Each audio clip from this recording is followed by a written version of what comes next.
Picture this, a single book, so precious it was worth more than a castle, its pages glowing with gold and rich pigments that seemed to catch fire in the candlelight.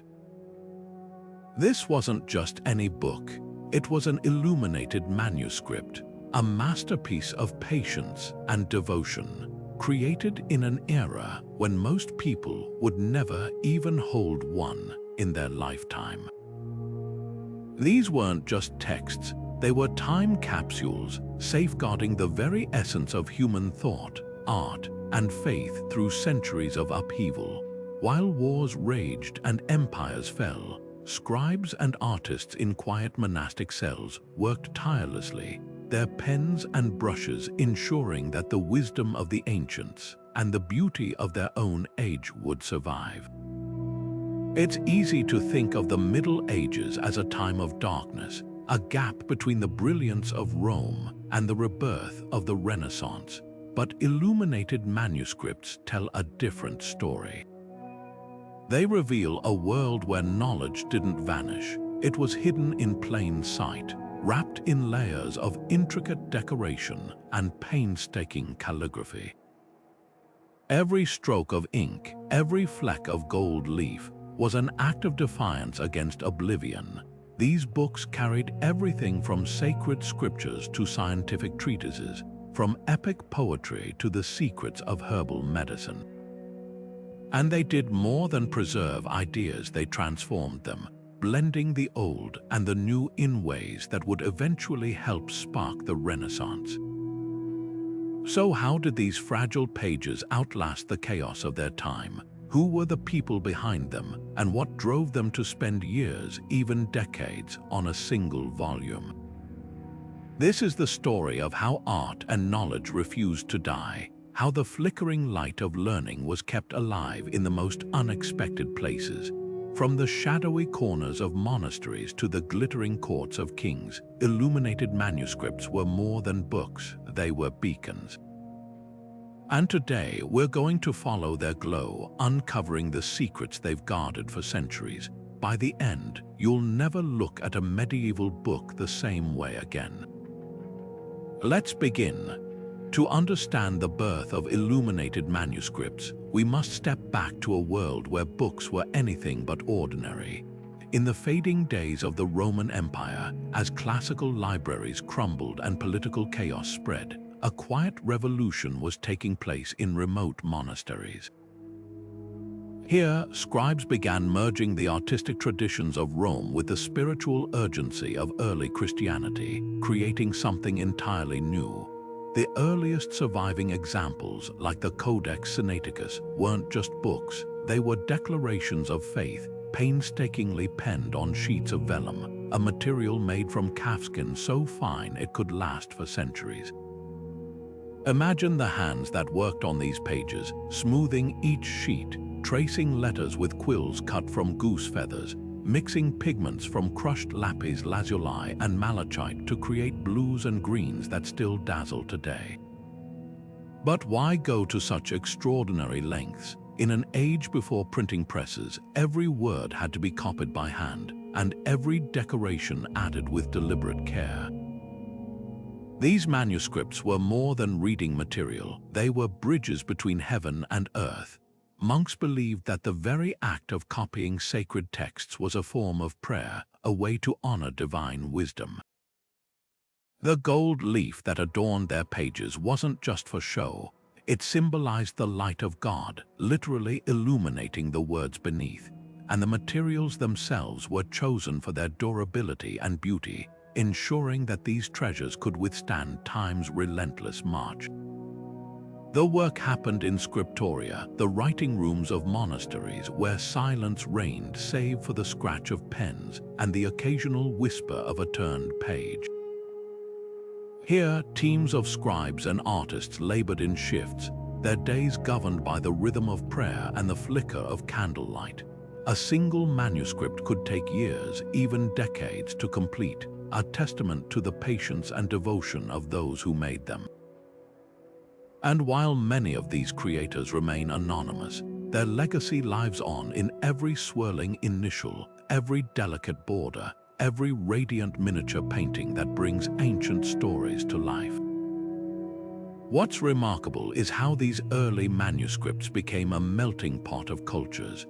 Byzantine artists brought their love of rich colors and intricate patterns. Roman traditions influenced the elegant scripts and architectural motifs. Even techniques from the Islamic world, like gold tooling, found their way into these Christian works. This wasn't just preservation, it was reinvention, a blending of ideas that would shape the visual language of Europe for centuries. So when we marvel at an illuminated page today, we're not just seeing a pretty picture. We're witnessing the moment when art, faith, and knowledge collided and refused to be forgotten.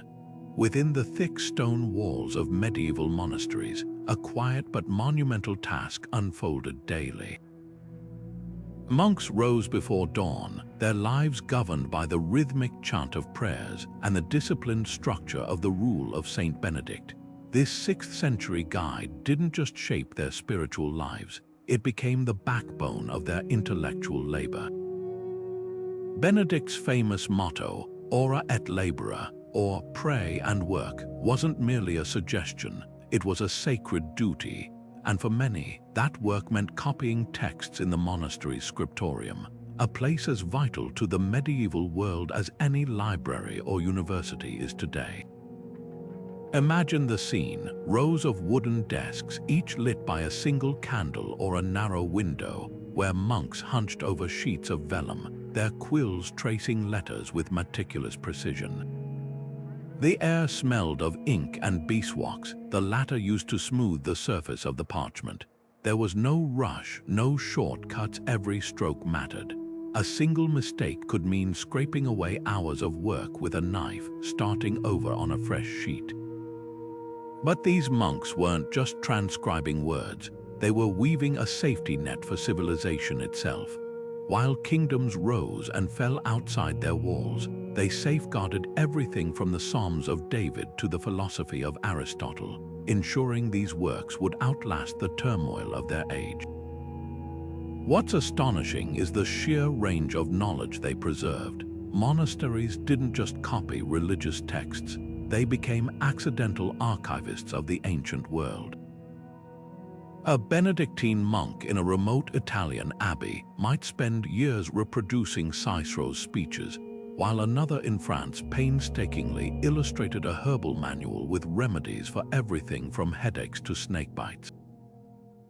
These scribes didn't see themselves as scholars or historians. They were servants of God, and copying was an act of worship. Yet in doing so, they became the unsung heroes of Western thought. The scriptorium itself was a marvel of collaboration. Some monks specialized in calligraphy, their hands trained to produce the exacting Carolingian minuscule script that would later inspire modern typefaces. Others were illuminators, mixing pigments from crushed minerals and plants to create vivid blues, reds, and greens. Gold leaf, applied with a brush made of squirrel hair, caught the light like tiny windows into heaven. And because parchment was so expensive, a single Bible might require the skins of 200 sheep. Every inch of space was precious. Mistakes weren't just inconvenient, they were costly. But why did this system work so well? Unlike secular courts, where books might be lost to war or neglect, monasteries were stable. Generations of monks lived and died within the same walls, passing their skills down like sacred heirlooms. The Rule of Saint Benedict ensured discipline, but it also encouraged scholarship as a form of piety.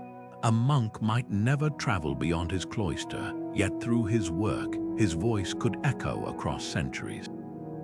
The legacy of these monastic scriptoria is staggering. Without them, we might have lost Plato's dialogues, the medical texts of Galen, even fragments of Roman law. They didn't just copy, they curated, choosing which works were worth the labor of preservation. And in the process, they built a bridge between antiquity and the Renaissance, one painstaking page at a time. The next time you see a medieval manuscript, remember, it's not just a book, it's a testament to the stubborn, sacred determination of those who refuse to let knowledge fade into the dark. Creating an illuminated manuscript began with something as humble as a calf's skin. Vellum, the parchment of choice for these masterpieces, wasn't just durable, it was a canvas waiting to be transformed. The process started with soaking the skin in lime to remove hair and flesh, then stretching it taut on a wooden frame to dry. Skilled artisans would scrape the surface with a crescent-shaped knife until it was smooth as ivory, ready to receive ink and gold. A single large manuscript might require the hides of dozens of calves, each sheet a testament to the value placed on preserving knowledge. The tools of the trade were just as deliberate. Scribes wielded quills cut from goose or swan feathers, their tips sharpened to a fine point for the delicate work of forming letters. Iron gall ink, made from oak galls and iron salts, flowed dark and permanent across the page, though its acidic nature sometimes bit into the vellum over centuries, leaving behind ghostly traces of words. But the real magic happened when the illuminators took over. Their palette came from the earth itself. Lapis lazuli crushed into ultramarine blue, malachite for vibrant green, cinnabar for a red so vivid it seemed to pulse on the page. Even insects played a role. Cochineal beetles yielded a rich crimson, while certain snails produced a rare purple dye worth its weight in silver. Then there was the gold. Applying gold leaf wasn't just decoration, it was alchemy. Artists would brush a sticky mixture of egg white and water onto the vellum, then carefully lay sheets of beaten gold thinner than a human hair. With a burnishing tool made of agate or wolf's tooth, they'd polish the surface until it gleamed like sunlight trapped in the page. This wasn't mere extravagance. The gold symbolized divine radiance, making sacred texts literally glow when candlelight flickered across them. Binding these treasures was the final act of devotion. Pages were folded into gatherings called quires, sewn together with linen thread strong enough to last centuries. Wooden boards, often covered in leather or velvet, protected the contents, while metal clasps kept the volume tightly closed against dust and damp. Some covers were themselves works of art, adorned with ivory carvings or gemstones that turned books into reliquaries of thought. What's extraordinary is how these techniques reveal medieval minds at work. Every choice, from the grind of a pigment to the curve of a script, was a dialogue between practicality and transcendence. These weren't just craftsmen following steps, they were problem solvers experimenting with materials to make beauty endure. When we hold a facsimile today, we're not just seeing colors on a page. We're touching the fingerprints of those who believed that words, when crafted with such care, could outlast empires. To open an illuminated manuscript was to step into a world where every detail whispered secrets of the divine. The colors alone spoke a language of their own. Gold wasn't just decoration, but a shimmering echo of heavenly light, meant to evoke the radiance of God's presence. When scribes mixed ultramarine blue from crushed lapis lazuli, a pigment so precious it rivaled the cost of gold, they weren't just painting the sky, they were invoking the Virgin Mary's cloak or the boundless expanse of paradise.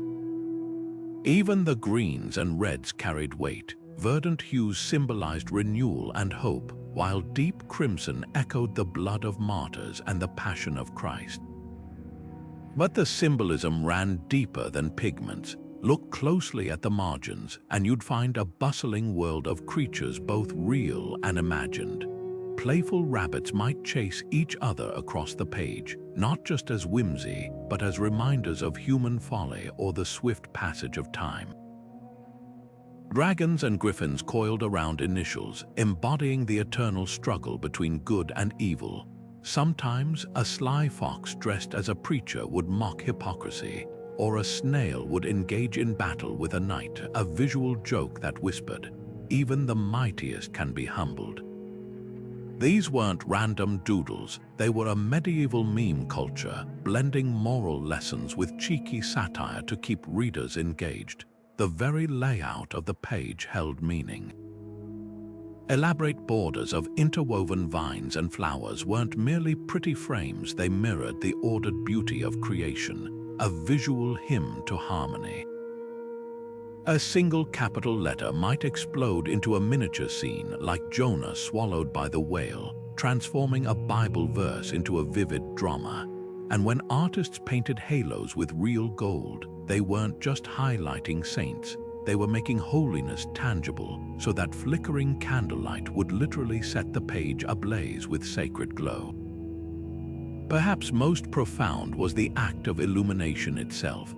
The word comes from the Latin illuminare, to light up. Scribes saw their work as a spiritual calling, quite literally bringing light to sacred texts. Each stroke of the pen, each dab of color was an act of devotion, a way to make the invisible visible. These manuscripts weren't just read, they were experienced, designed to stir the soul as much as inform the mind. What's remarkable is how these symbols crossed borders. A French monk and an Italian artist might never meet, yet they shared this visual language, a testament to how medieval Christianity wove together diverse cultures. Even today, when we see a medieval Madonna bathed in lapis blue or a gilded angel, we're not just looking at art, we're decoding a message meant to transcend time, one radiant page at a time. Among the glittering treasures of medieval illumination, few shine as brightly as the Book of Kells, created around the year 800 on the wild island of Iona. This Celtic masterpiece is a riot of swirling colors and mind-bending geometric patterns.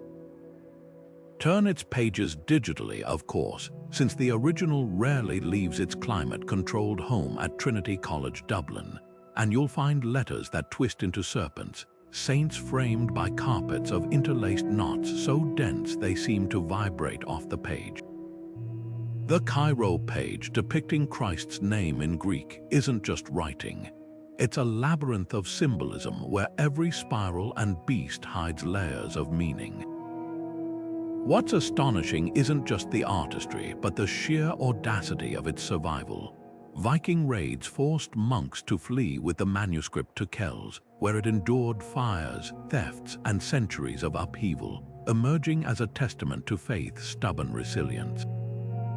Half a millennium earlier, on the windswept coast of Northumbria, another marvel took shape, the Lindisfarne Gospels. Here, the fusion of Celtic, Anglo-Saxon, and Mediterranean styles birthed something entirely new. The carpet pages, so called because their intricate designs resemble woven textiles, are hypnotic in their precision. Tiny, interlacing ribbons of red, blue, and gold form patterns so complex they've been compared to meditative mandalas. But look closer, and you'll spot the human touch, a monk's shaky first attempt at a new script, or the faint guidelines pricked into the vellum to keep the designs symmetrical. This wasn't just a book, it was a pilgrimage object carried in processions to inspire awe. Then there's the Tres Riches Jures, a 15th century French prayer book that reads like a medieval Instagram feed. Commissioned by the Duke of Berry, its calendar pages burst with scenes of peasant life and noble leisure, snowball fights in January, falconry in May, harvests in August. The Duke's own castles star as backdrops, their turrets rendered with an architect's precision. But what makes this manuscript revolutionary is its humanity. For the first time, artists like the Limburg brothers painted winter's biting chill and summer's golden light with such vividness that you can almost feel the seasons change. Each of these masterpieces tells a different story about the medieval world. The Book of Kells whispers of isolated monasteries clinging to faith amid chaos. The Lindisfarne Gospels reveal how cultures collided and merged on Europe's edges. The tres riches huras, with its playful marginalia and lavish scenes, heralds the coming Renaissance, where art began to celebrate earthly life as much as divine glory. Together, they prove that illuminated manuscripts weren't just containers of text, they were mirrors held up to the societies that created them, reflecting their fears, their dreams, and their unshakable belief in beauty's power to transcend time. By the 14th century, the glow of gold leaf began to illuminate more than just psalters and gospels. A quiet revolution was unfolding in the courts of Europe, where kings and wealthy patrons started commissioning books that celebrated not only divine truths but human stories. Imagine a French nobleman unrolling a lavishly illustrated copy of The Romance of the Rose, its margins alive with courtly lovers and satirical scenes, or an Italian merchant paging through a history of Troy, where gilded heroes clashed on vellum battlefields. These weren't just books, they were declarations of a changing world, where earthly pleasures and intellectual curiosity could be as worthy of artistic devotion as scripture. The shift wasn't sudden. For centuries, monasteries had held a near monopoly on book production. Their scriptoria focused on sacred texts. But as trade routes expanded and universities sprouted in cities like Paris and Bologna, a new audience emerged: literate nobles, wealthy burghers, and even skilled artisans who craved knowledge beyond the liturgy. Suddenly, manuscripts became passports to prestige. A duke might flaunt his sophistication with a copy of Virgil's Aeneid, its initials twining into scenes of Dido's tragic love. A merchant's wife could own a Book of Hours personalized with her family's coat of arms, blurring the line between piety and vanity. Writers like Dante and Chaucer became unlikely collaborators in this transformation. Their works, often scribbled in vernacular languages instead of scholarly Latin, were tailor-made for illumination. In the Divine Comedy, artists painted hell's torments and paradise's radiance with equal fervor, turning poetry into a visual pilgrimage. Chaucer's Canterbury Tales, with its riotous parade of pilgrims, invited illustrators to caricature the miller's ruddy face or the wife of Bath's flamboyant hats. These weren't mere decorations, they were narrative tools, helping readers navigate complex stories long before the invention of the footnote. Hunting manuals and scientific treatises got the same star treatment. The Livre de Chasse, commissioned by Gaston Phobos, Count of Foix, transformed falconry and stag hunts into kinetic art, its pages alive with galloping horses and diving hawks.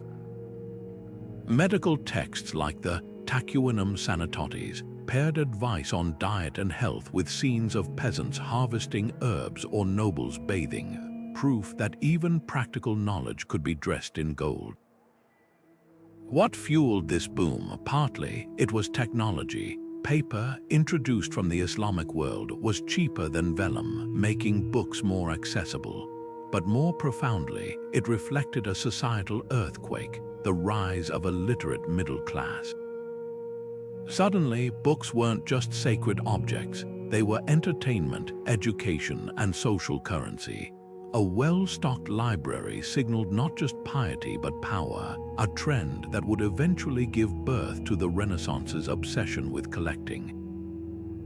Yet for all their worldliness, these secular manuscripts never lost the magic of their monastic ancestors. The same hands that painted saints could bring a boar hunt to thrilling life. The same gold leaf that haloed angels now gilded a troubadour's lute. In blending the sacred and the profane, they proved that illumination wasn't just about preserving the divine, it was about celebrating the glorious, messy humanity of the age. Charlemagne didn't just build an empire, he rebuilt the very way Europe wrote, read, and remembered. In the late 8th century, at a time when many monasteries struggled to preserve even basic literacy, this warrior king launched an intellectual revolution that would echo for centuries. His vision was bold, to unify his vast realm not only through conquest but through the power of the written word. At the heart of this movement stood the humble scriptorium, where scribes perfected a new style of handwriting called Carolingian minuscule, clear, rounded letters with distinct spaces between words, a radical departure from the cramped, uneven scripts of earlier centuries. Imagine the difference between squinting at a faded road sign and reading crisp black ink on fresh parchment. This wasn't just about aesthetics, it was about accessibility. For the first time, texts could be copied quickly and accurately across regions, creating a shared language of learning from Aachen to Rome. The manuscripts born from this revival were hybrids of old and new. Take the Utrecht Psalter, where biblical psalms explode into vivid action scenes.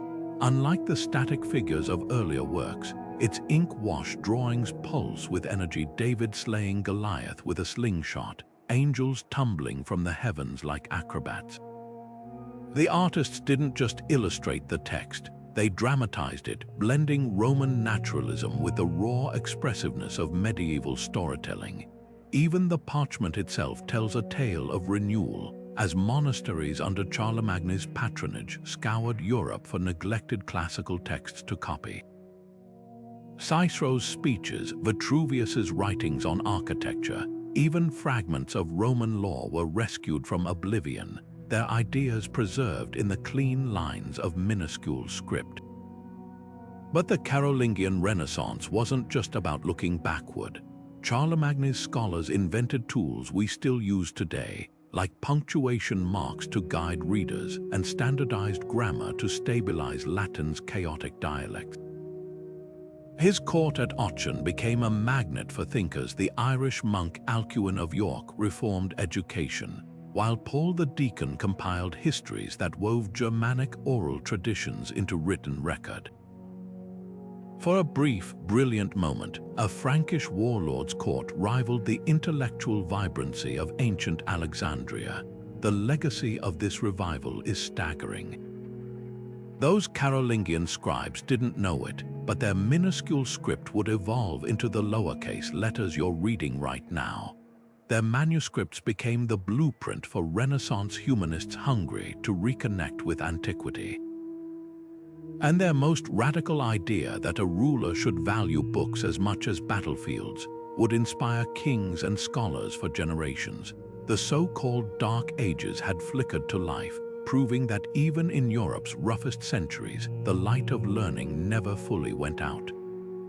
History often paints the Middle Ages as a world where women's voices were silent, their contributions confined to the margins, but the illuminated pages of medieval manuscripts tell a different story. Behind the shimmering gold and intricate initials, women weren't just passive readers, they were patrons, artists, and scholars shaping the very fabric of book culture. Take Hildegard of Bingen, the visionary abbess whose civias burst with apocalyptic imagery she likely sketched herself. Her works weren't mere copies, they were cosmic visions in pigment and vellum, blending theology with swirling, almost psychedelic landscapes. Then there's Herald of Landsberg, who orchestrated the Hortus Deliciarum, an encyclopedia of sacred knowledge created for her nuns, proof that convents weren't just cloisters but vibrant workshops of learning and art.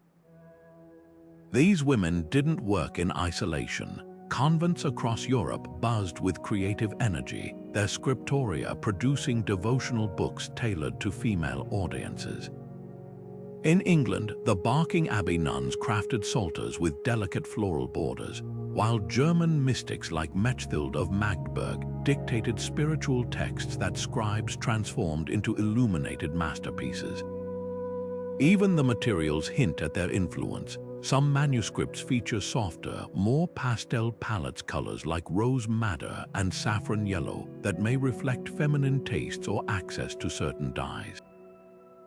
Royal women wielded patronage like a painter's brush. The Hours of Jean Devereux, a tiny prayer book fit for a queen's hands, is a marvel of intimacy and precision. Its margins teem with grisaille drawings, monochrome scenes so finely detailed they resemble silver-point sketches. Art historians suspect female artisans contributed to its creation, given the prevalence of women in Parisian ateliers at the time.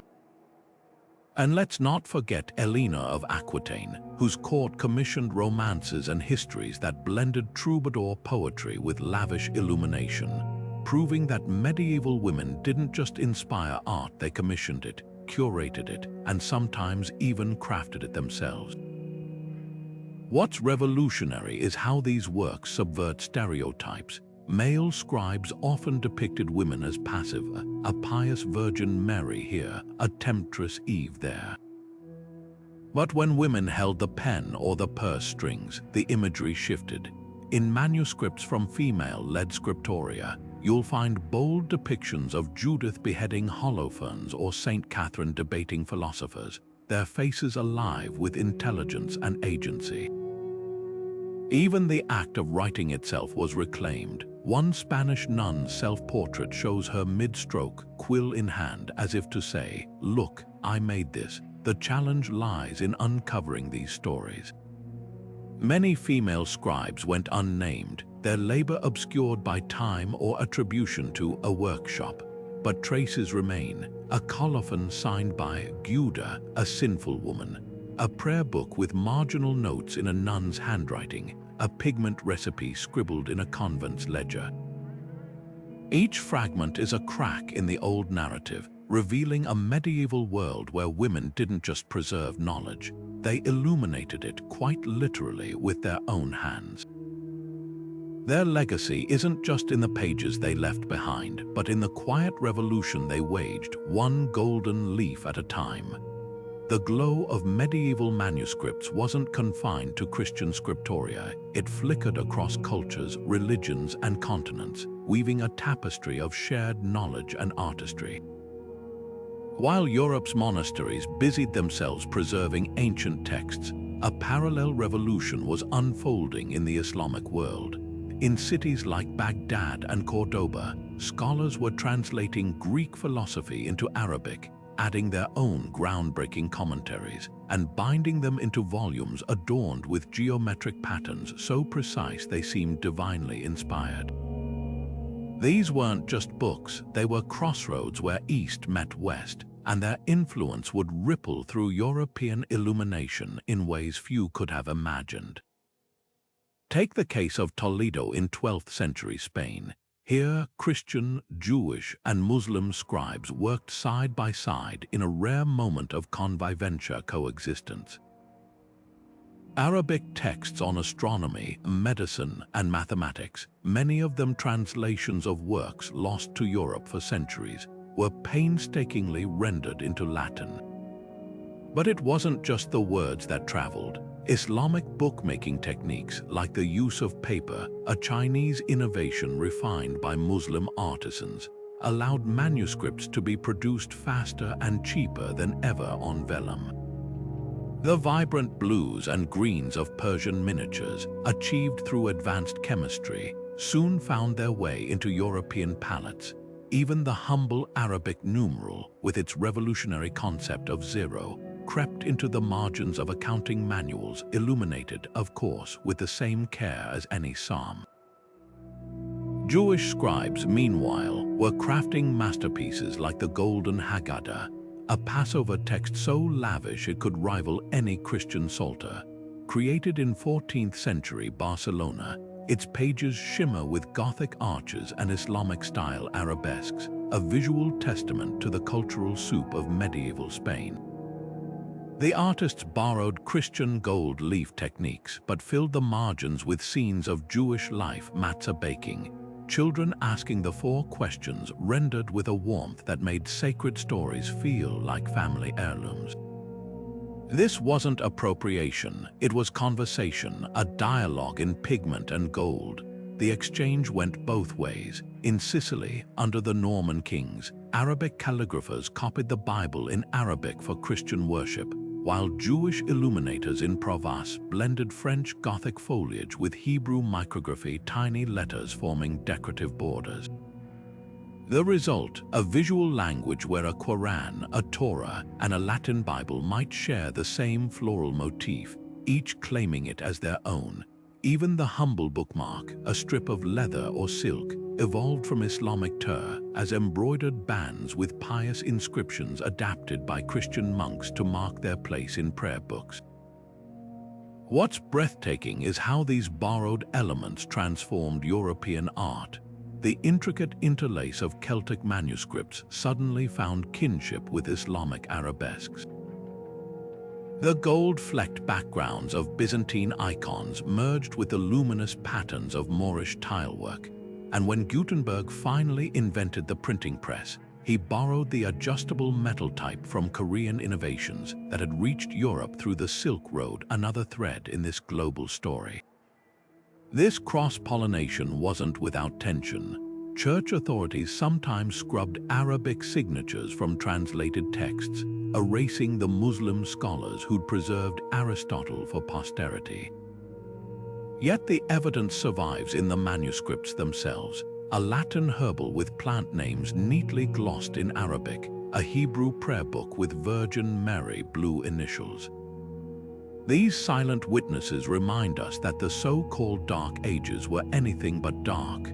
They were alight with the shared fire of human curiosity, burning across borders and faiths. The next time you see a medieval manuscript with a vine curling into a geometric knot, look closer.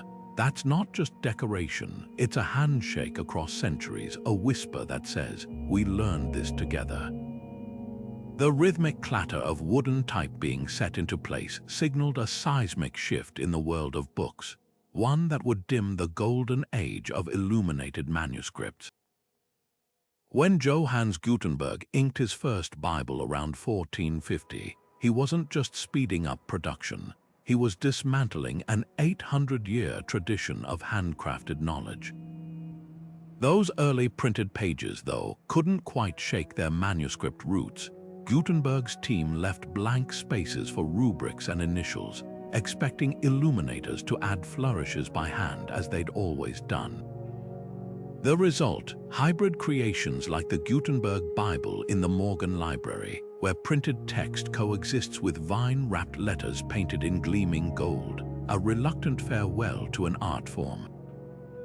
But economics, not aesthetics, drove the change. A scribe might spend a year copying a single Bible, while Gutenberg's press could churn out hundreds in the same time. Wealthy patrons still commissioned lavish manuscripts. The Duc de Berry's, Tres Riches Heuras, was actually completed decades after printing took hold, but for the first time, books became democratic. A merchant in Antwerp could own a printed herbal, a student in Bologna a mass-produced Aristotle. The very purpose of illumination shifted from practical clarity to pure prestige. What had once been a sacred act of preservation became a decadent display, like binding a novel in gold leaf today. Yet to say illumination died would miss the thrilling metamorphosis that followed. Skilled illuminators didn't vanish, they pivoted. In Flanders, artists like Simon Benning adapted their intricate border designs to tiny portrait miniatures, the ancestors of modern bookplates. Italian painters such as Giulio Clovio cranked out dazzling, illuminated prints, where hand-painted details elevated mass-produced engravings. Even stained glass artists borrowed manuscript techniques, using vitreous paints to draw on glass as if it were parchment. The luminous colors of Chartres Cathedral's windows, that's essentially manuscript illumination scaled up to architectural proportions. The Renaissance's obsession with realism dealt another blow. Medieval illuminators had used flat, symbolic space. Think of the stacked figures in the Book of Kells. But as artists like Botticelli embraced perspective, the old styles seemed quaint. Ironically, it was printing that preserved them. When scholars like Albrecht Dürer reproduced medieval designs in woodcuts, they froze illumination's aesthetics in time, turning living art into historical curiosity. What's poignant is how Illumination's spirit endured. The very word manuscript from the Latin manus scriptus, written by hand, became a badge of exclusivity. Today, when we marvel at a medieval page, we're not just seeing a relic, we're witnessing the moment when art collided with technology and beauty refused to surrender. The press may have won the battle, but Illumination's legacy still flickers in the gilded edges of fine press books, the hand-lettered menus of Michelin-starred restaurants, even the pixel-perfect icons on your smartphone screen. Gutenberg didn't kill Illumination, he just forced it to evolve. The intricate tendrils of medieval manuscripts didn't vanish with the rise of the printing press. They wound their way into the DNA of modern art. William Morris, the 19th century designer and father of the arts and crafts movement, pored over illuminated manuscripts like a detective cracking a code. His famous wallpapers and textiles, with their labyrinthine vines and bold floral motifs, weren't just pretty patterns, they were direct descendants of the borders that framed medieval psalters. Morris didn't copy, he reimagined, taking the handcrafted ethos of monastic scribes and weaponizing it against the soulless factories of the Industrial Revolution. His Kelmscott press, with its hand-inked pages and custom typefaces inspired by 15th century fonts, was a deliberate throwback to a time when books were art objects, not mass-produced commodities. Fast forward to today, and you'll find illuminated manuscripts whispering in the margins of graphic novels and movie title sequences.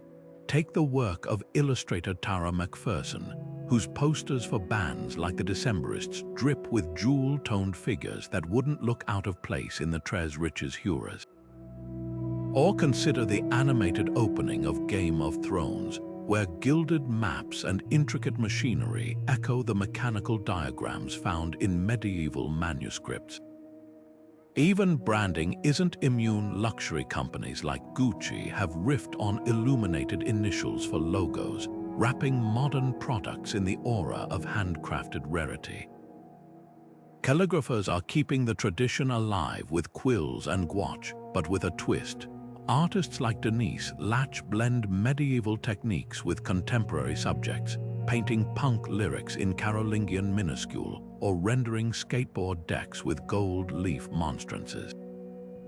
Meanwhile, the St. John's Bible, completed in 2011, proves illumination isn't stuck in the past. This monumental handcrafted Bible mixes ancient methods, real gold, vellum pages, with modern imagery like double helix DNA strands and galaxies swirling like Celtic knots. It's a living bridge between scriptoriums and Silicon Valley. What's fascinating is how digital tools have become unexpected allies. Apps like Procreate let artists illuminate on iPads, layering digital gold leaf with a stylus. Designers use vector programs to recreate the precise symmetry of medieval borders, then tweak them with neon gradients. The irony, technology that threatened to make handmade art obsolete is now helping reinvent it. Perhaps the deepest legacy lies in the philosophy behind these creations. In an age of endless digital copies, illuminated manuscripts remind us that some things gain power from being unique. A pixel-perfect font can't replicate the slight tremor of a scribe's hand, the way gold leaf catches light differently on each page. That's why artists still return to these ancient books, not just for their beauty, but for their stubborn humanity. Every illuminated letter, whether painted in the 10th century or the 21st, carries the same quiet rebellion. Here is something no machine can fully replicate. The survival of Aristotle's logic, Galen's medical treatises, and Ptolemy's star charts wasn't guaranteed by some grand imperial library. It hinged on the quiet, determined labor of monks in candlelit Scriptoria. Picture a 10th century Benedictine crouched over a crumbling Roman codex, his quill carefully transcribing Euclid's geometry onto fresh vellum. He might not fully grasp the equations he's copying, but he knows this. These words matter enough to outlast wars, plagues, and the slow erosion of time. This wasn't just preservation, it was a rescue mission. While the libraries of Alexandria smoldered and the schools of Athens fell silent, monasteries became unlikely arks for classical knowledge, floating fragments of antiquity into the medieval world. The sheer range of what they saved is staggering. Take the Physiologus, a 2nd century Greek text on animals real and mythical. Monks copied and embellished it into bestiaries, where unicorns and phoenixes coiled alongside practical advice on falconry. Or consider Boethius's Consolation of Philosophy, written in a prison cell as its author awaited execution. Medieval scribes reproduced it so faithfully that Renaissance scholars could reconstruct the original Latin, complete with its musings on fate and free will. Even technical works like Vitruvius's De Architectura survived because some Carolingian monk deemed its diagrams of aqueducts and theaters worth the labor of replication. What's often overlooked is how these copies transformed the texts themselves. Monks didn't just parrot words, they annotated, corrected, and sometimes even improved them. A marginal note in one manuscript of Pliny's Natural History might flag a dubious claim about dragons, while another scribe could add a herbal remedy from local folklore. These weren't errors, they were conversations across centuries, as medieval minds engaged with classical authors as living teachers rather than relics. The real magic happened when these texts resurfaced. In the 12th century, scholars working in Toledo and Sicily stumbled upon Arabic translations of Aristotle that had traveled from Baghdad to Andalusia. Pairing these with Latin copies preserved in monasteries, they realized they held a jigsaw puzzle of the ancient world. Suddenly, Europe had access to Aristotle's physics alongside Ibn Sina's commentaries, creating an intellectual ferment that birthed universities and reshaped theology. Thomas Aquinas himself built his Summa Theologica on this very foundation, weaving Greek logic into Christian doctrine. Yet the greatest testament to these scribes lies in the accidents of survival. Of the estimated 7,000 works from antiquity, only about 700 made it to the Renaissance. That means every surviving manuscript represents 9 lost texts, a haunting ratio. What if a storm had ruined the boat carrying the sole copy of Lucretius's On the Nature of Things to a Frankish monastery? What if the Viking raid that destroyed the Abbey of St. Riquer had claimed a unique volume of Sappho's poetry? The fragility of this thread is humbling.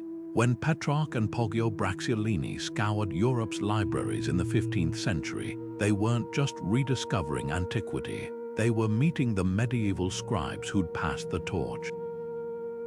Those monks might have seen themselves as humble servants of God, but in truth, they were the unsung midwives of the modern world. The Renaissance didn't emerge from nowhere. It grew from seeds planted in the shadow of cloisters, where gold leaf and ink became the unlikely guardians of reason itself. Beneath the dazzling colors and gilded letters of illuminated manuscripts lies a world of secrets, where artists and scribes planted puzzles like intellectual Easter eggs for sharp-eyed readers. Take the Lincoln Cathedral Psalter, where the first letters of each verse in a prayer spell out a hidden plea, God, save the scribe, a humble request woven into sacred text. Or consider the Voynich manuscript, that infamous 15th century enigma filled with botanical illustrations no one can identify and a script that still defies deciphering. But not all codes were so grand. Sometimes the real intrigue lurked in the margins, where bizarre scenes played out between the lines. Why would a knight in shining armor duel a snail in the margins of a prayer book? This odd motif pops up repeatedly across manuscripts from England to France, with no clear explanation. Some scholars suggest it's a jab at the Lombards, medieval bankers mocked as cowardly snails. Others see satire of chivalric ideals. Even the bravest knight can't defeat life's slow, stubborn annoyances. Then there are the more subversive doodles, rabbits wielding swords, monkeys dressed as bishops, or foxes preaching to geese. These weren't random whimsy, they were medieval memes poking fun at hypocrisy and social hierarchies under the guise of harmless decoration. The personal touches are even more revealing. In the Gorleston Psalter, a tiny self-portrait hides in the curve of a letter D, a sly signature from an artist otherwise erased by time. Other scribes left behind complaints in barely visible ink. The parchment is hairy, grumbles one, while another laments, "Thank God it will soon be dark." These glimpses of frustration humanize creators who often worked in anonymity, their personalities bleeding through the formality of their task. Political messages simmer beneath some illuminations. The Luttrell Psalter includes a scene of peasants revolting against a lord, a risky image during a time of real uprisings. Was it a warning, a subtle act of solidarity? Even colors carried coded meaning. In one French manuscript, the repeated use of blue and red was no accident. It mirrored the heraldic colors of a noble family funding the book, turning each page into a silent advertisement for their power. Decoding these layers isn't just academic fun. It reshapes how we see the Middle Ages. Far from being humorless or rigid, medieval artists wielded irony and wit with a surgeon's precision. Their inside jokes traveled centuries to land in our laps, waiting for someone to get the punchline. So next time you see a snail battling a knight, remember, you're not just looking at art. You're cracking a 700-year-old inside joke, one golden margin at a time. To commission an illuminated manuscript in the Middle Ages was to invest in something more precious than land. It was buying immortality in vellum and gold. Consider the staggering costs. A single ounce of ultramarine blue, painstakingly ground from lapis lazuli mined in Afghanistan, could cost more than a scribe earned in a year. Gold leaf, beaten thinner than a spider's web, required not just wealth but connections to trade networks stretching to Africa and the Levant. Even the vellum itself, each sheet scraped from the skin of a calf, meant sacrificing entire herds. A luxury psalter might consume the hides of 200 animals, the equivalent of a village livestock. No wonder these books often outweighed their owners in sheer market value. Who could afford such extravagance? Kings and queens, certainly, like Charles V of France, who stocked his library with over 1,000 volumes. But the real patrons were often institutions, monasteries pooling resources for a sacred text, or cathedrals commissioning lavish choir books to outshine rival dioceses. A single bishop might fund a manuscript as both spiritual offering and political flex, its gilded pages proclaiming his piety and power to visiting dignitaries. Even wealthy merchants got in on the act, using books as social climbing tools. The Medici family's ledgers reveal payments for illuminated manuscripts alongside silk and spices, a savvy investment in cultural capital. The labor costs were equally extraordinary. A team of specialist scribes, illuminators, rubricators, binders could spend decades on a single volume. The Winchester Bible, with its towering pages of script and ornament, took 20 years and the sweat of at least 50 hands. Payment wasn't always in coin. Some artists received room and board in monastic communities, while others negotiated lifetime pensions. Contracts survive, showing illuminators demanding bonuses for particularly intricate work, like the one who charged extra to paint a dragon with wings extended in a capital letter. What's revealing is how these expenses mirror medieval priorities. A nobleman might balk at funding a bridge or hospital, yet happily bankrupt his estate for a prayer book adorned with his family crest. The church, meanwhile, justified the cost as divine service. Gold for God's word was never wasted. But beneath the piety lay hard economics. Manuscripts were durable assets.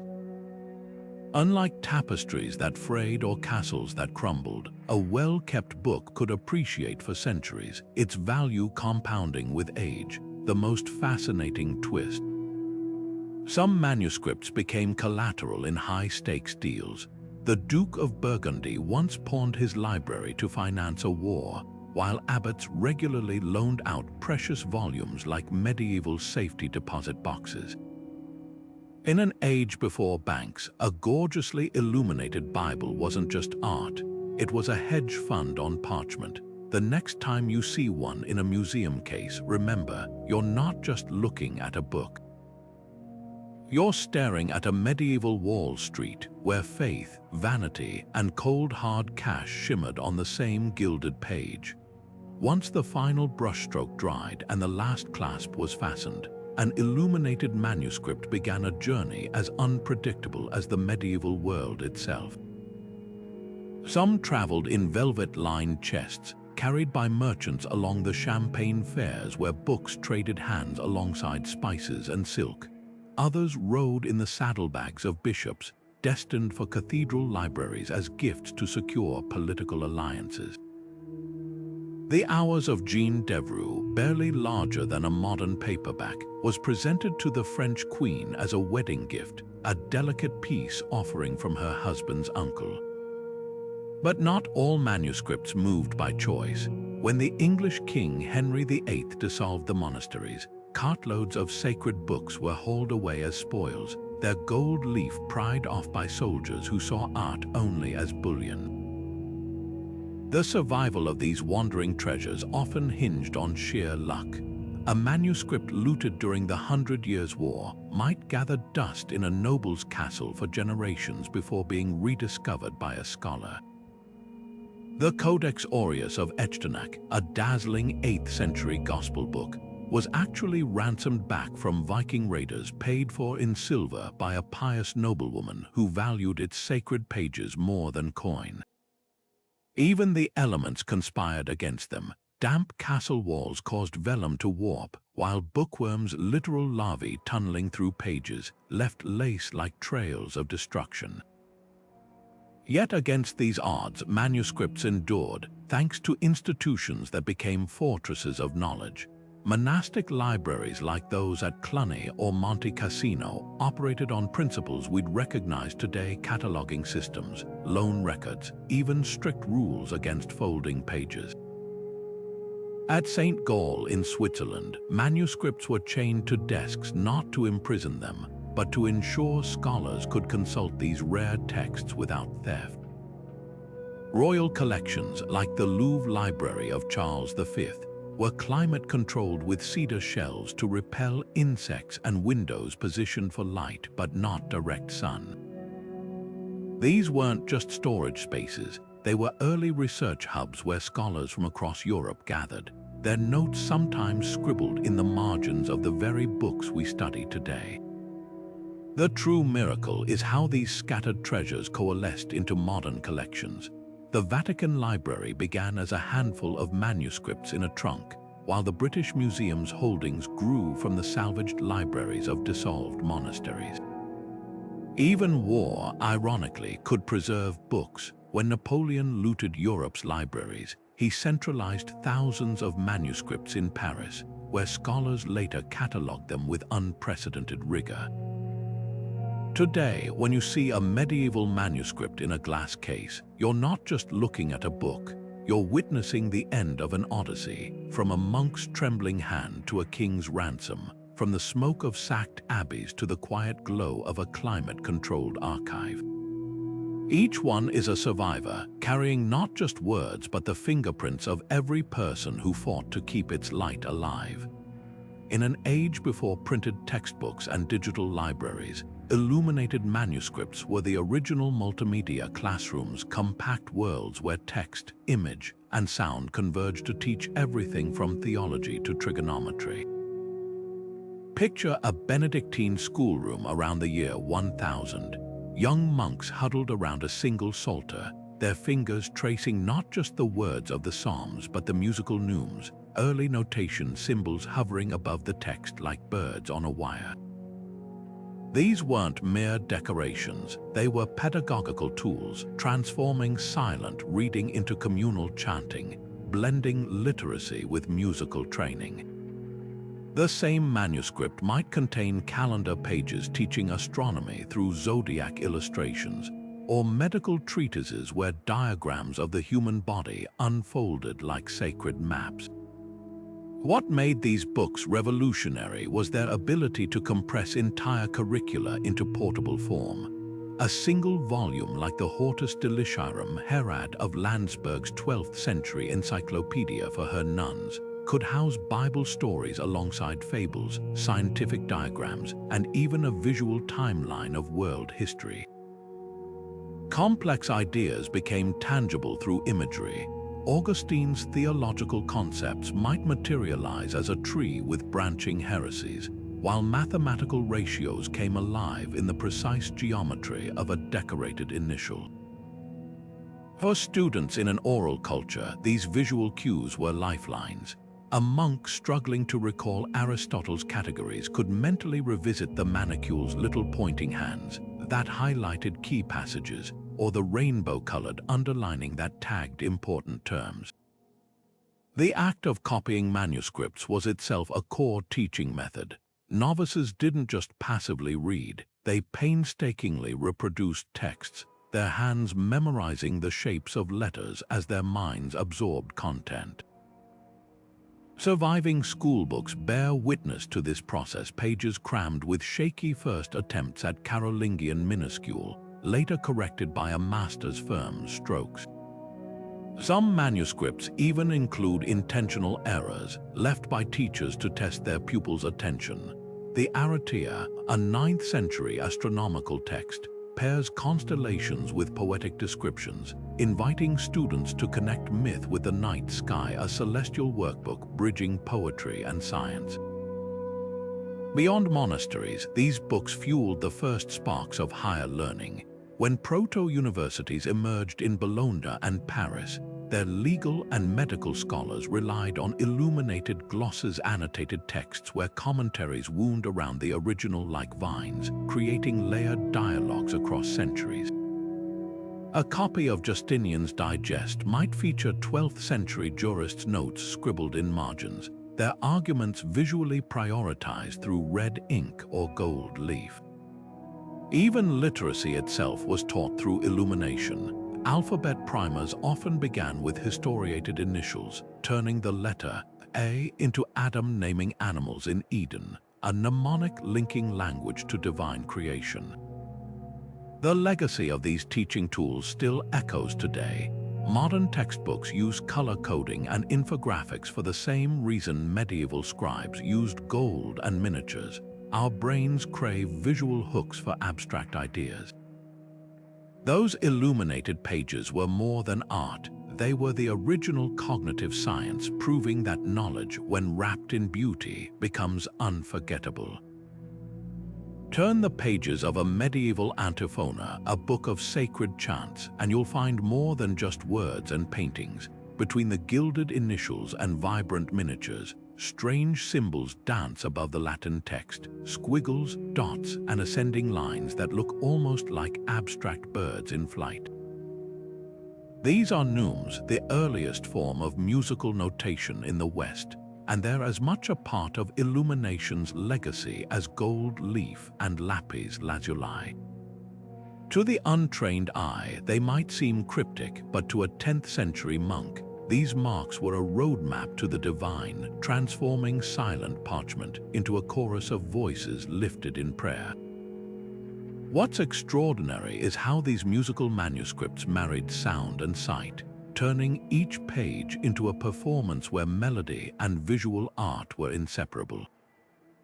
The connection runs deeper than decoration. In manuscripts like the Winchester Troper, neumes weren't just added as an afterthought. They were designed with the same precision as the illuminations around them. Scribes used red ink for important pitch changes, mirroring the rubrics that highlighted sacred names in liturgical texts. The curves of the notation often echoed the flowing drapery of painted saints, as if the music itself were a visual echo of the artwork. Even the spacing of the notes mattered. Cramped neumes might indicate a rapid melisma, a single syllable stretched over many notes, while broad, soaring marks could signal a solemn, sustained tone. This wasn't just notation, it was a form of synesthesia where sight and sound blurred into a single act of worship. For modern musicians, these manuscripts are time machines. Before the staff lines we know today were standardized by Guido of Arezzo in the 11th century, neumes relied on relative pitch, their meaning passed down through oral tradition. But illuminated chant books like the St. Gall Cantatorium preserve subtle clues, tiny letters indicating tempo or emphasis, or even miniature faces drawn beneath neumes to show where a singer should breathe. Some manuscripts, like the Los Huelgas Codex, go further, capturing early experiments in polyphony where multiple melodic lines intertwine. Without these pages, we might never have known how radically inventive medieval music could be, from the haunting harmonies of Notre Dame school compositions to the rhythmic complexities of Moorish-influenced cantigas. The most profound revelation lies in the imperfections. A smudged neume or a hastily corrected note isn't just a mistake, it's evidence of lived practice. In the Montpellier Codex, you can almost hear the scribe's frustration as he scrapes away a misdrawn rhythm, leaving a ghostly trace of the error beneath fresh ink. Other books bear the fingerprints of generations, marginal notes where a 14th century choir director adjusted a melody or added instructions like "sing this part sweetly" beside a nativity hymn. These human touches remind us that these weren't museum pieces but working documents, their pages worn thin by decades of reverent use. What's lost, and what these manuscripts can't fully capture, is the physicality of medieval music. The way a monk's voice might have resonated in a cold stone chapel, or how candlelight flickered across the page as singers leaned close to decipher the neumes. Yet when modern ensembles like Sequentia or Anonymous 4 perform from these very manuscripts, something miraculous happens. The illuminations seem to hum with life again, the gold leaf catching the light just as it did centuries ago. In that moment, the divide between past and present collapses, and we're reminded that these pages were never meant to be silent. They were always waiting for someone to give them back their voice.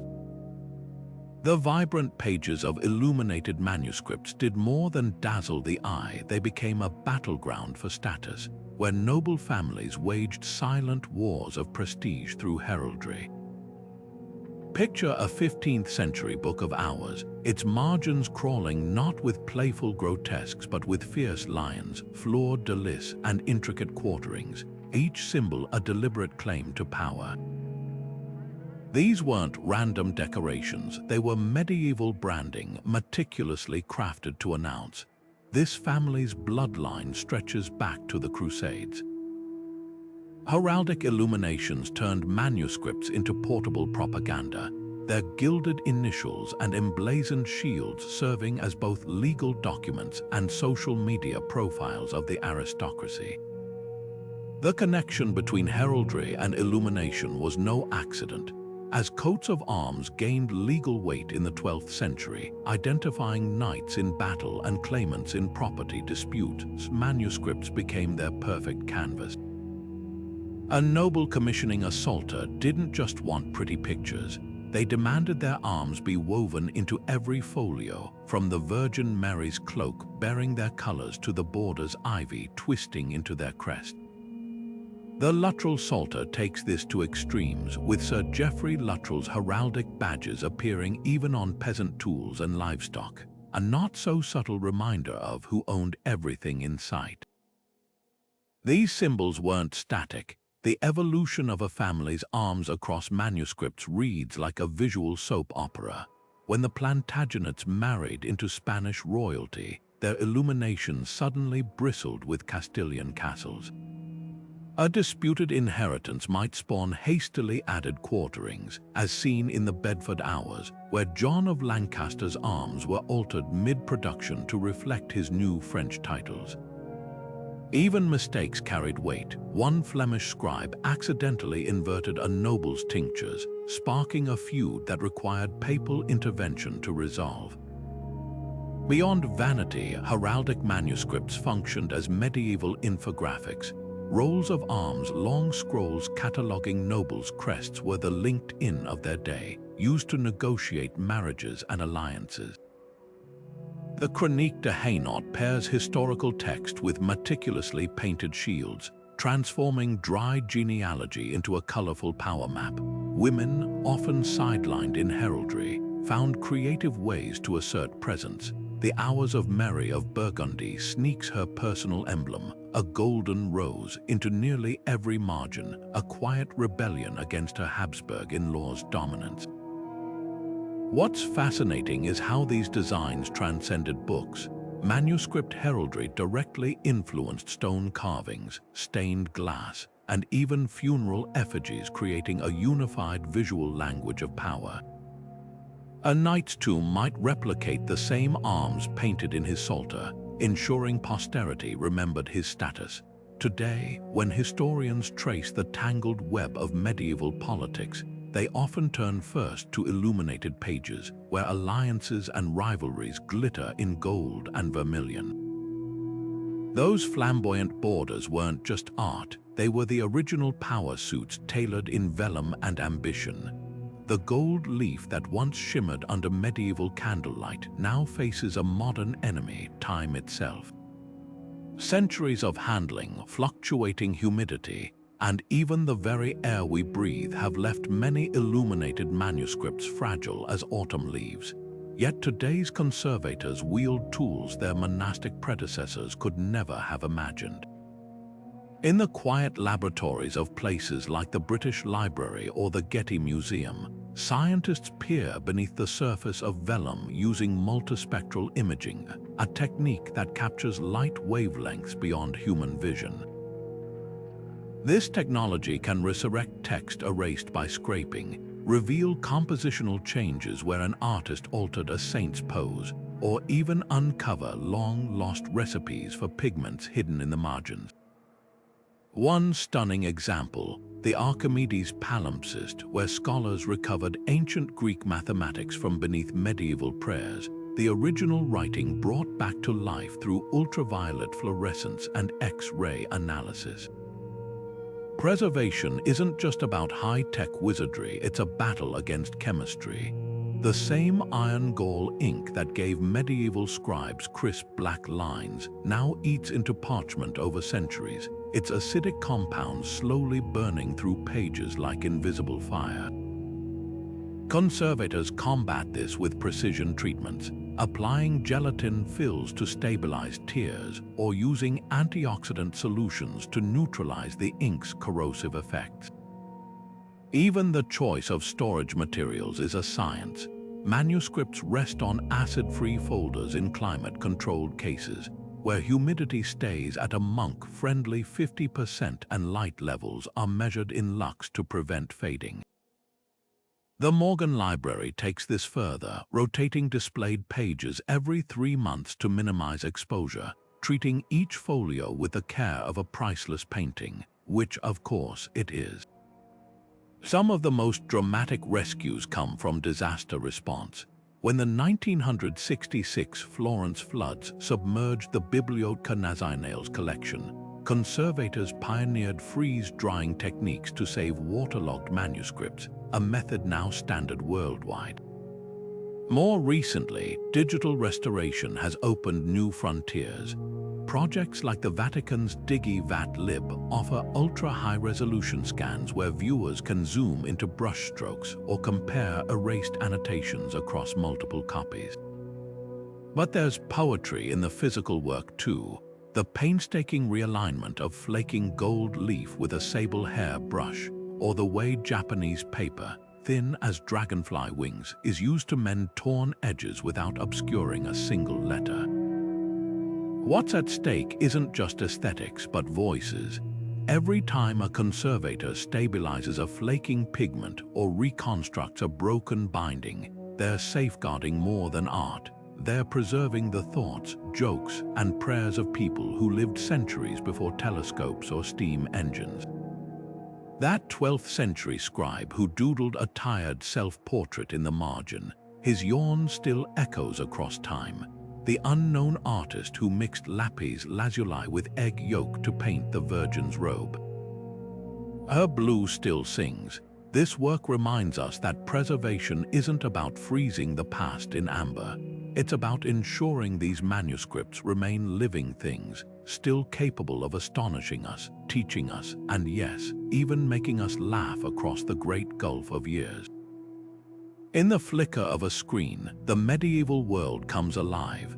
Digital archives like the British Library's Digitized Manuscripts project have shattered the velvet ropes of history, placing masterpieces once reserved for scholars and kings into the palms of millions.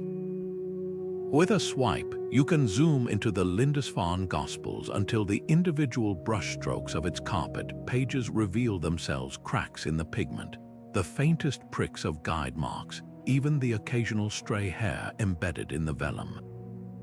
This isn't just viewing, it's virtual archaeology, peeling back layers of time without risking a single flake of gold leaf. The technology behind these digitizations is as intricate as the manuscripts themselves. High-resolution multispectral imaging can resurrect faded ink or uncover erased annotations, like a time machine for lost words. Some projects, like the Vatican Library's DigiVat-Lib, employ 3D rendering to simulate the weight and texture of turning parchment, complete with the subtle warp of centuries-old vellum.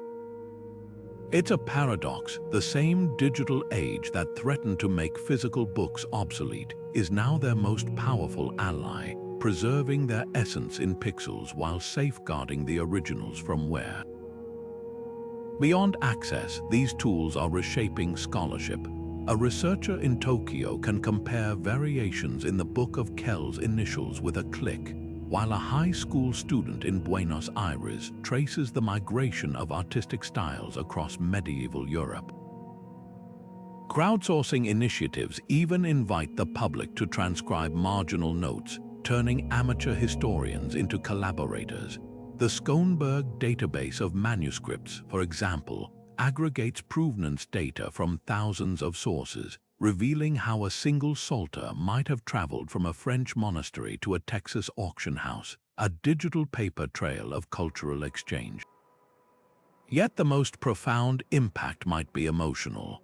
Watching a YouTube video of the Tres Riches Hura's calendar pages flipping in real time, you feel the rhythm of medieval life, the snows of January, the harvests of August as their creators intended.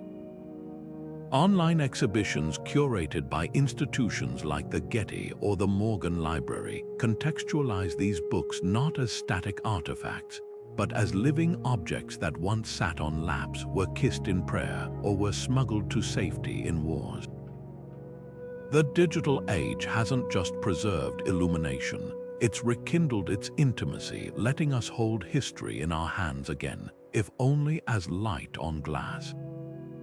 And perhaps that's the final alchemy. These manuscripts were always meant to glow, just not like this. The gold that once caught candlelight now reflects the blue glow of tablets and phones, a new kind of radiance for a new age. The monastic scribes who believed their work would outlast them could never have imagined their pages would one day travel at the speed of light, reaching eyes and hearts far beyond the walls of any cloister. In this digital scriptorium, we've become the latest link in an unbroken chain, not just viewers but keepers of the flame.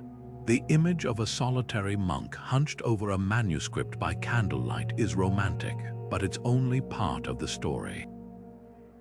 While monasteries were indeed powerhouses of book production by the 12th century, A bustling trade in illuminated manuscripts had emerged in cities like Paris and Bruges. Skilled lay artists, often organized into guilds, worked side by side with scribes in secular workshops, catering to a growing demand from wealthy merchants, university scholars, and even royalty. The famous Breviaire de Belleville, a 14th-century masterpiece, wasn't crafted in a cloister but in a Parisian atelier run by Jean Pucelle, a lay artist whose innovations in perspective and shading rivaled contemporary Italian painters.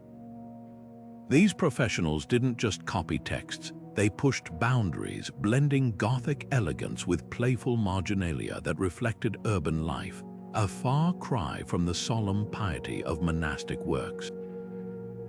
Labeling this era the Dark Ages is another misconception that crumbles under scrutiny. Far from being a cultural wasteland, the medieval period pulsed with intellectual exchange. The 12th century, Renaissance centuries before its more famous Italian counterpart, saw scholars in Chartres and Toledo translating Arabic scientific texts, while cathedral schools laid the groundwork for universities. Manuscripts like the Hildegard of Bingen's Civiers reveal complex theological debates, and mathematical diagrams in works like the Domesday Book prove practical literacy extended beyond the church. Even the supposed decline after Rome's fall overlooks vibrant regional traditions, from insular art's intricate knotwork to the Mozarabic synthesis of Christian and Islamic styles in Spain. Some myths stem from Victorian-era romanticizing, like the notion that all illuminations were devoutly serious. In reality, margins teemed with irreverent humor battling snails, monks tipping wine barrels, even hybrid creatures reading their own manuscripts. The Luttrell Psalter includes a scene of a woman swatting her husband with a distaff, a domestic joke that would feel at home in a modern comic strip. These touches remind us that medieval people weren't monolithic piety machines. They craved laughter and whimsy as much as we do, another stubborn fallacy. That illumination was purely European. Armenian Gospels, Ethiopian Garima Gospels, and Persian Charlemagne manuscripts prove the global reach of the form, each adapting local techniques, like Armenian cochineal dyes or Coptic woven bindings to create distinct traditions. Even the pigments tell a cosmopolitan story. Lapis lazuli from Afghanistan, gold leaf traded along Saharan routes, vermilion carried from Spanish mercury mines. These books weren't isolated relics but nodes in a sprawling network of commerce and ideas. Dispelling these myths does more than correct the record. It reveals a medieval world far more dynamic, diverse, and creatively audacious than we've been taught. The next time you see an illuminated page, don't just see a pretty picture. See a collaboration of monks and merchants, sacred and profane, local and global, a testament to human ingenuity that refuses to fit neatly into the boxes history sometimes tries to force it into. The future of illuminated manuscripts isn't trapped in the past, it's being rewritten by lasers, algorithms, and even particle accelerators. Imagine an X-ray beam thinner than a human hair scanning the Book of Kells, revealing layers of pigment hidden beneath the surface. This isn't science fiction. It's happening at the European Synchrotron Radiation Facility, where scientists use high-energy light to map the chemical fingerprints of medieval inks without touching a single page. Suddenly, we can trace an artist's hand with atomic precision, spotting when they switched from azurit to lapis lazuli mid-stroke, or reused a scrap of parchment by detecting faint traces of erased text. These tools aren't just revealing secrets, they're transforming manuscripts into time machines, letting us peer over the shoulders of scribes as they worked centuries ago. Artificial intelligence is cracking codes that stumped scholars for generations, At Stanford, researchers trained an algorithm to recognize individual scribes in the Canterbury Tales manuscripts by analyzing subtle quirks in letter shapes, the medieval equivalent of identifying a fingerprint from a single pen stroke. Other projects use machine learning to reconstruct fragmented texts, like a digital jigsaw puzzle assembling scattered leaves from dismembered prayer books. The most poetic twist, some AI now mimics medieval calligraphy so convincingly it can complete damaged passages in the style of the original artist, blurring the line between restoration and collaboration across time. Then there's the parchment itself, no longer just a canvas, but a biological archive. Cutting-edge DNA analysis can determine which species of calf provided the vellum, even tracing herds across medieval Europe's trade routes. At Trinity College Dublin, scientists extracted collagen proteins from the Book of Kells, revealing it was made from sheepskin likely grazed on Ireland's west coast. Other teams study the microbial fingerprints left by centuries of handling, reconstructing the journey of a manuscript from monastic scriptorium to royal treasury based on the bacteria embedded in its pages. Three-dimensional modeling adds another layer of magic. High-resolution scans now capture the warp and texture of parchment so accurately that scholars can virtually turn pages online, feeling the crinkle of vellum through their screens. The Archimedes palimpsest project took this further, using CT scans to peel apart layers of overwritten text like an onion, revealing 7th century prayers obscuring 10th century mathematics, obscuring Archimedes' original Greek. Suddenly, a single page becomes a palimpsest of human thought, each layer whispering a different century's obsessions. What's exhilarating is how these tools democratize access. A teenager in Nairobi can now explore the Tres Riches Juras in greater detail than a Louvre conservator could 20 years ago. Crowdsourcing platforms like Zooniverse invite the public to transcribe marginal notes or flag pigment degradation, turning global volunteers into manuscript detectives.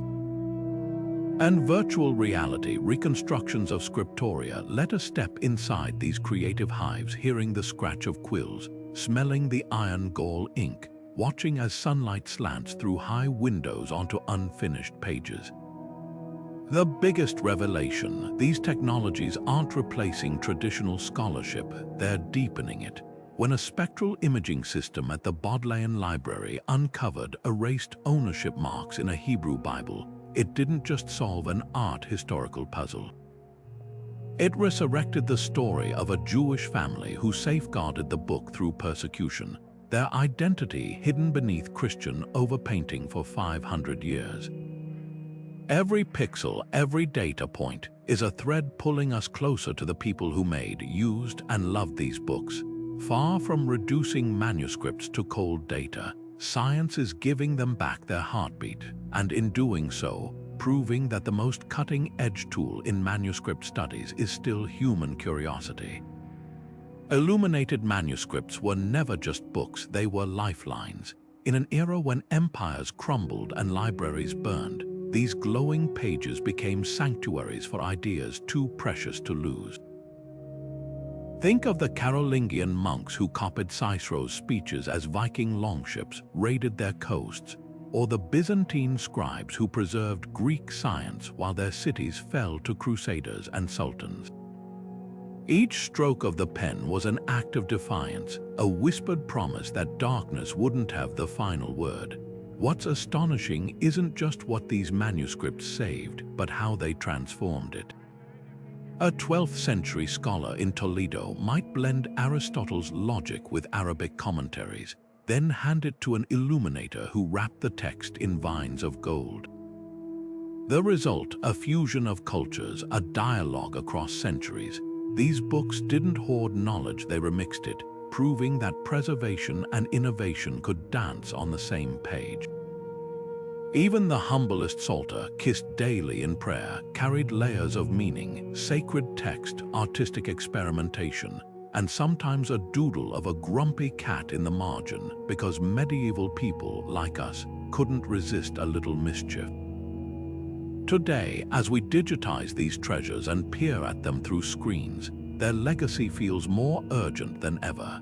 In a world drowning in disposable content, illuminated manuscripts remind us that some things are worth crafting slowly, cherishing deeply, and protecting fiercely.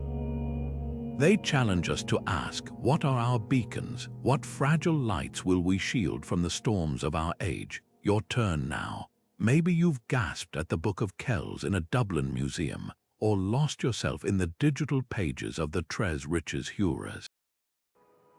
Drop a comment below, tell us which manuscript captivates you, or share how these ancient books speak to our modern hunger for beauty and meaning. And if this journey through the golden age of illumination has sparked your curiosity, hit like, subscribe, and join us as we keep unearthing stories where art and history collide. The scribes may have laid down their quills, but the conversation they started, that's far from over.